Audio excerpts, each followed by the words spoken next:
నమస్తే, నేను Sreeja, tarot card reader, crystal healer and Lama Fera therapist. ఈ ఎపిసోడ్స్లో మనం ద్వాదశ రాశులకి సంబంధించిన టారో కార్డ్ ప్రెడిక్షన్స్ చూద్దాము. అలాగే మీలో ఎవరికన్నా టారో కార్డ్ రీడింగ్ కోర్స్ నేర్చుకోవాలనుకున్నా, క్రిస్టల్ హీలింగ్ నేర్చుకోవాలనుకున్నా, అలాగే learning about crystals, switch words therapy, అలాగే ఆరా రీడింగ్, ఈ సబ్జెక్ట్స్కి సంబంధించి ఏమైనా డౌట్స్ ఉన్నా మీరు స్క్రీన్ మీద కనిపిస్తున్న నంబర్స్కి కాల్ చేసి క్లియర్ చేసుకోవచ్చు. అలాగే క్లాసెస్లో కూడా మీరు క్లాసెస్కి సంబంధించిన డీటెయిల్స్ కూడా అడిగి తెలుసుకొని జాయిన్ అవ్వచ్చు.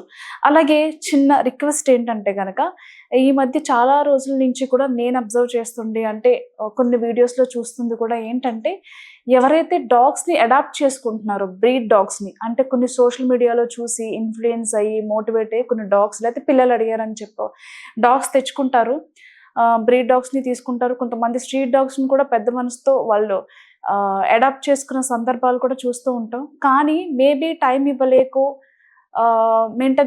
మెయింటైన్ చేయలేకో చాలామంది తీసుకెళ్ళి దూరంగా వదిలేస్తున్నారు. దయచేసి అలా చేయకండి.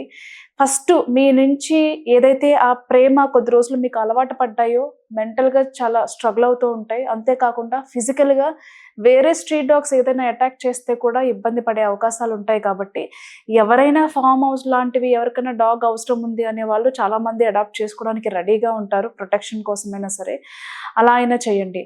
అలాగే ఇంకొక రిక్వెస్ట్ ఏంటంటే కనుక, స్ట్రీట్ డాగ్స్ని దయచేసి అబ్యూస్ చేయకండి. స్ట్రీట్ డాగ్స్ అనే కాదు, ప్రపంచంలో ఏ యానిమల్ని కూడా ఫిజికల్ అబ్యూస్ చేసే ప్రయత్నం అయితే చేయకండి. మెంటల్ స్ట్రెస్ కూడా ఇవ్వకండి. అంతేకాకుండా ఇంకొక చిన్న రిక్వెస్ట్ ఏంటంటే, చాలామంది మనలో ఉన్న కోరికల కోసం చాలామంది దేవతలకి జంతు బలి ఇస్తూ ఉంటారు.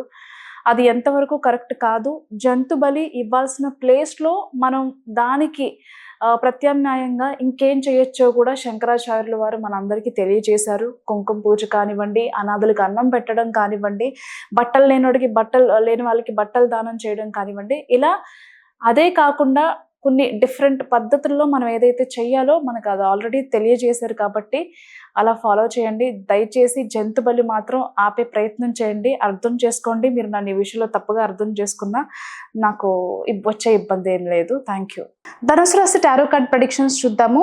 ధనుసు రాశి వాళ్ళు రిలేషన్షిప్లో మీరు ఒకరినొకరు బాగా అర్థం చేసుకోవడం కానివ్వండి, అది మేబీ మీరు లవ్ రిలేషన్షిప్లో ఉన్న మ్యారేజ్ అయిన కపుల్సే కావచ్చు, లేకపోతే ఇద్దరు ఫ్రెండ్స్ కావచ్చు, ఫ్యామిలీ మెంబర్స్ కావచ్చు, ఎవరైనా సరే మీకు బాగా ఎవరైతే ఇంపార్టెంట్ పర్సన్ అనుకుంటారో, దగ్గర పర్సన్ అనుకుంటారో, మీ హార్ట్కి నచ్చే పర్సన్ అనుకుంటారో, మీరు ఎంత ఓపెన్గా ఉన్నారో అంత ఓపెన్గా వాళ్ళు లేకపోవడం కానివ్వండి, ట్రాన్స్పరెన్సీగా లేకపోవడం కానివ్వండి, నేను అన్ని విషయాలు షేర్ చేసుకుంటున్నాను, చాలా జెన్యూన్గా ఉన్నాను, నాకెందుకో వీళ్ళు నా దగ్గర ఏదో దాస్తున్నట్టుగా అనిపిస్తుంది, ట్రాన్స్పరెంట్గా లేరు, మేబీ ఏదో జరుగుతుందని చెప్పేసి కొన్ని అనాలిసిస్ చేసుకుంటారు.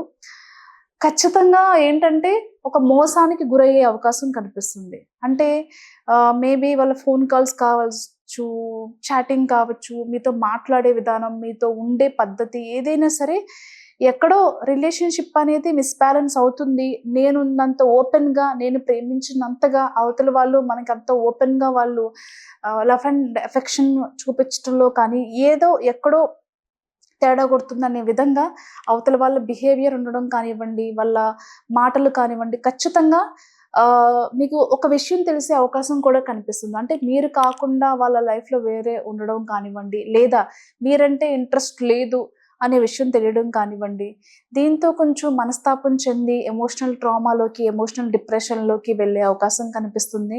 ఈ సిచ్యువేషన్స్ నుంచి ఎలా బయటికి రావాలో తెలియక కూడా, అంటే for example wife and husband ఇద్దరు ఉన్నారు అనుకుందాం. వైఫ్కి హస్బెండ్ అంటే చాలా ఇష్టం ఉంది, లేదు హస్బెండ్కి వైఫ్ అంటే కూడా చాలా ఇష్టం ఉంది. అంటే ఒక రిలేషన్లో ఎవరికో ఒకరంటే బాగా ఇష్టం ఉంది, ఇంకొకళ్ళు వీళ్ళు ఎక్స్పెక్ట్ చేసినంత ఇదిగా లవ్ అండ్ ఎఫెక్షన్ ఇవ్వలేకపోతున్నారు. కాబట్టి వీళ్ళు ఇంకొక పార్ట్నర్ ఎవరైతే ఉన్నారో వాళ్ళ రిలేషన్షిప్ కాపాడుకోవడానికి, వాళ్ళ ప్లేస్, వాళ్ళ పొజిషన్ యాజ్ ఏ భర్తగా కావచ్చు, భార్యగా కావచ్చు, అది కాపాడుకోవడానికి చాలా ప్రయత్నాలు చేస్తూ ఉంటారు. ఆ దాంపత్య జీవితాన్ని కానివ్వచ్చు, ఆ రిలేషన్షిప్ కానివ్వచ్చు, నిలబెట్టుకోవడానికి చాలా తాపత్రయపడుతూ ఉంటారు. ఎన్ని ఎఫర్ట్స్ పెట్టి దాన్ని కాపాడుకోవాలో అన్ని ప్రయత్నం కూడా చేస్తూ ఉంటారు. But end of the day మనం ఎంత చూపించినా కానీ అవతల వాళ్ళు మనం చూపించే ప్రేమ కావచ్చు, ఆప్యాయత కావచ్చు, కనెక్షన్ కావచ్చు, ఏదైనా సరే వాళ్ళు రెడీగా లేరు మనం ఏం చూపించినా.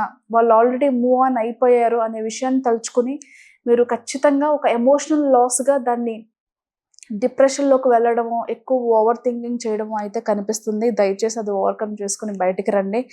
ఏది కూడా ఒక్కొక్కసారి మనం ఆశించినంతగా లేకపోవచ్చు. But be strong. ఇక కెరియర్ పరంగా చూసుకుంటే మాత్రం చాలా పాజిటివ్‌గా ఉండబోతుంది. గతంలో మీరు ఎవరికైనా అప్పు రూపంలో ఏదైనా డబ్బులిచ్చుంటే గనక అవి తిరిగొచ్చే అవకాశం కనిపిస్తుంది. గత కొంతకాలంగా కూడా లోన్స్ అవ్వట్లేదు. లేకపోతే నేను ఒక బిజినెస్ ప్లాన్ ఉంది. నా దగ్గర క్యాపిటల్ ఇన్వెస్ట్‌మెంట్ అనేది తక్కువుంది. ఎవరైనా పార్ట్‌నర్ యాడ్ అయితే బావుండు అనుకునే వాళ్ళకి కావచ్చు.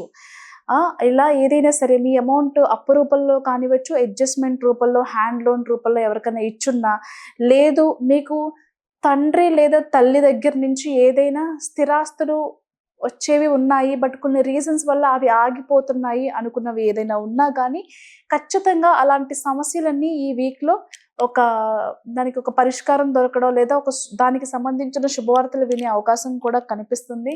టైంకి డబ్బు చేతికి అందుతుంది. జాగ్రత్తగా ప్రాపర్‌గా ప్లాన్ చేసుకొని ముందుకు వెళ్ళండి. అలాగే సొంత ఇంటి నిర్మాణం కావచ్చు, ఏదైనా ప్రాపర్టీ మీద ఇన్వెస్ట్ చేయాలి అనుకునే ఆలోచనలు కావచ్చు, దానికి బెస్ట్ వీక్ అని చెప్పొచ్చు. మంచి మంచి ఇన్వెస్ట్‌మెంట్స్ చేయగలుగుతారు. అలాగే మీ బిజినెస్‌కి సంబంధించి అంటే మీ ఓన్ బిజినెస్ ఏదైతే ఉందో పార్ట్నర్‌షిప్ కాకుండా దాన్ని కూడా బాగా ప్రమోట్ చేసుకొని ధనాకర్షణ పెంచుకోగలుగుతారు. ఒక విధంగా చెప్పాలంటే డబ్బుకి సంబంధించి, బిజినెస్‌కి సంబంధించి, కెరియర్‌కి సంబంధించి ఒక మంచి వీక్ అని చెప్పుకోవచ్చు. మీరు ఏదనుకుంటే అది జరుగుతుంది. బట్ ఎమోషనల్‌గా వీక్‌గా ఉండడం వల్ల రిలేషన్‌షిప్ విషయాల్లో కొంచెం ఇది వర్కౌట్ కాకపోవచ్చు కానీ, కొత్త జాబ్ విషయంలో కానివ్వండి, జాబ్ చేంజ్ కానివ్వండి, కెరియర్ చేంజ్ కానివ్వండి, ఆన్ సైట్ ఆపర్చునిటీస్ కానివ్వండి, సాలరీ ఇంక్రిమెంట్స్ కానివ్వండి, ప్రమోషన్‌కి సంబంధించిన విషయాల్లో కానివ్వండి, మీ బిజినెస్‌ని ఒక రేంజ్‌లో ఎప్పటినుంచో అయితే నిలబెట్టాలి, చూసుకోవాలి. మంచి అందరిలాగా నాకు కూడా ధనాకర్షణ ఉండాలి అనుకునే విషయంలో కానివ్వండి, ప్రతి విషయంలో కానివ్వండి, బిజినెస్ పరంగా, ఉద్యోగపరంగా, ఫినాన్షియల్‌గా చాలా అనుకూలంగా ఉండబోతుంది. మీ ప్రమోషన్స్ కానివ్వండి, మీ బిజినెస్ సక్సెస్ కానివ్వండి, మీ ప్రాజెక్ట్ సక్సెస్ కానివ్వండి, అలాగే మీరేదైనా ప్రాపర్టీ కొనుక్కుంటే ఆ హ్యాపీనెస్ కానివ్వండి, ఖచ్చితంగా మీ బంధువులు కావచ్చు, మీ కుటుంబ సభ్యులు కావచ్చు, మీ స్నేహితులు కావచ్చు, అందరితో కలిసి ఖచ్చితంగా అయితే సెలబ్రేట్ చేసుకుంటారు. బట్ ఎమోషనల్‌గా కూడా మీ రిలేషన్‌షిప్‌ని కూడా కాపాడుకునే ప్రయత్నం చేయాలి. మీకెవరైతే ఇంపార్టెంట్ పర్సన్స్ ఉన్నారో వాళ్ళతో కలిసి మీరు కూడా హ్యాపీగా ఉండాలని నేను కూడా మనస్ఫూర్తిగా కోరుకుంటున్నాను. Thank you.